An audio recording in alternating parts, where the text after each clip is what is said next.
Les États-Unis et l'Iran viennent de conclure un accord pour mettre fin à la guerre au Moyen-Orient. Partout, on applaudit. Et beaucoup pensent déjà que la paix est de retour. Mais ne vous y trompez pas. Les deux parties ont certes conclu un accord, mais elles ne l'ont pas encore signé. Cela signifie que tout peut encore basculer. Si, pour une raison ou une autre, l'un des deux camps viole ses engagements avant vendredi 19 juin 2026, date prévue de la signature. Alors, pourquoi un accord annoncé en grande pompe pourrait-il s'effondrer avant même de voir le jour? Pour répondre à cette question, analysons en profondeur l'élément déclencheur de la crise et les enjeux géopolitiques dans cette vidéoconférence. Mais avant d'aller en profondeur, partagez cette vidéo pour faire en sorte que ceux qui ne sont pas encore abonnés puissent également bénéficier de ces informations. Et si vous ne faites pas partie de la communauté, il est temps de cliquer sur le bouton suivre pour rejoindre votre communauté. Allons-y, que dit les sources? Sur son réseau social Truth Social, Donald Trump a annoncé la conclusion d'un accord entre l'Iran et les États-Unis. Et à cet effet, Donald Trump a annoncé la réouverture du détroit d'Ormuz et la levée du blocus américain contre les ports iraniens. Mais ces deux choses sont peut-être faciles à annoncer, mais parmi les conditions de cet accord figure la cessation des hostilités partout, y compris le Liban. Et vous n'êtes pas sans savoir que ce dimanche 14 juin 2026, Israël a testé la détermination de l'Iran. Et l'Iran s'était même préparé à lancer une opération de grande envergure contre Israël, parce que Israël était au courant que les deux parties allaient conclure un accord aujourd'hui. Donc c'était un moyen de dérouter les négociations. Et voilà ce qui se passe chez messieurs. D'abord, les sources. Selon les accords conclus, la guerre et les opérations militaires sur tout le front, y compris au Liban, prendront fin immédiatement et définitivement à partir de ce soir. Et en outre, le blocus naval contre l'Iran sera immédiatement et complètement levé. La levée du blocus et la rouverture du détroit d'Ormuz, ce ne sont pas des choses qui se font immédiatement, c'est progressivement. Oui, pour bien comprendre, ils ont un délai de 30 jours pour tout réouvrir et tout lever le blocus. Donc, ça va aller petit à petit. Mais cela signifie que les choses s'apaisent.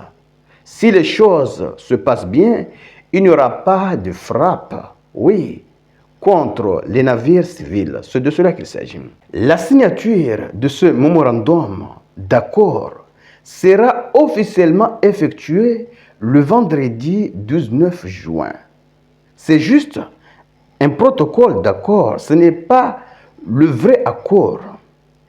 Les négociations pour l'accord final seront reportées jusqu'à ce que l'autre partie remplisse ses engagements conformément au mémorandum d'accord. La République islamique d'Iran apprécie les efforts de la République islamique du Pakistan et du gouvernement du Qatar, les principaux médiateurs de cet accord. C'est de cela qu'il s'agit.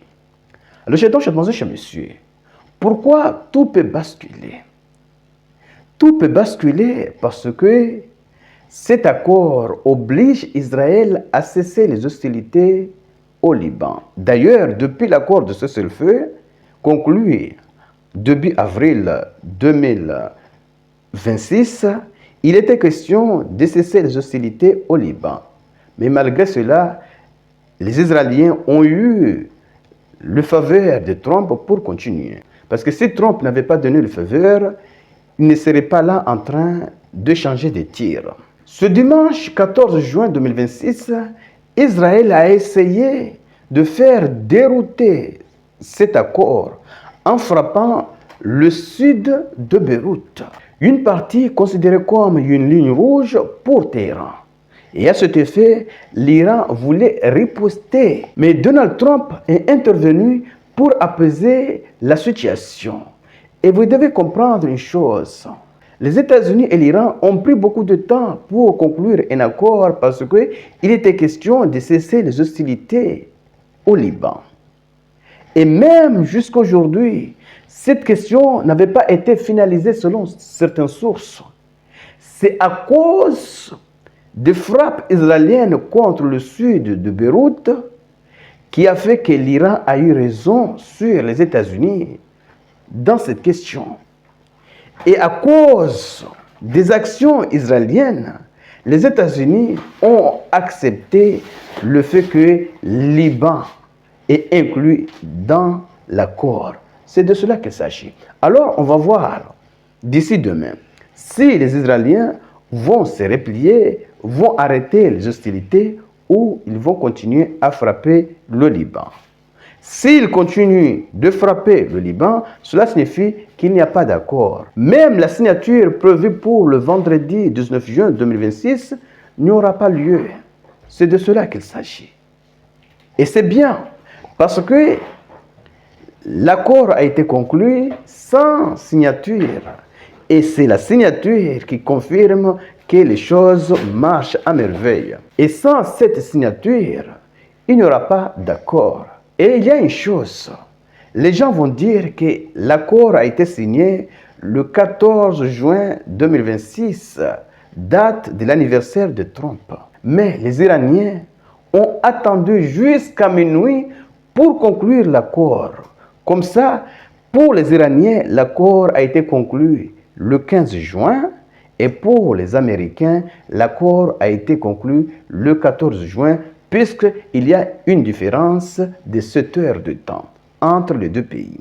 Alors, je dois demander chez messieurs, partagez et surtout, restez connectés pour la suite des événements. Merci.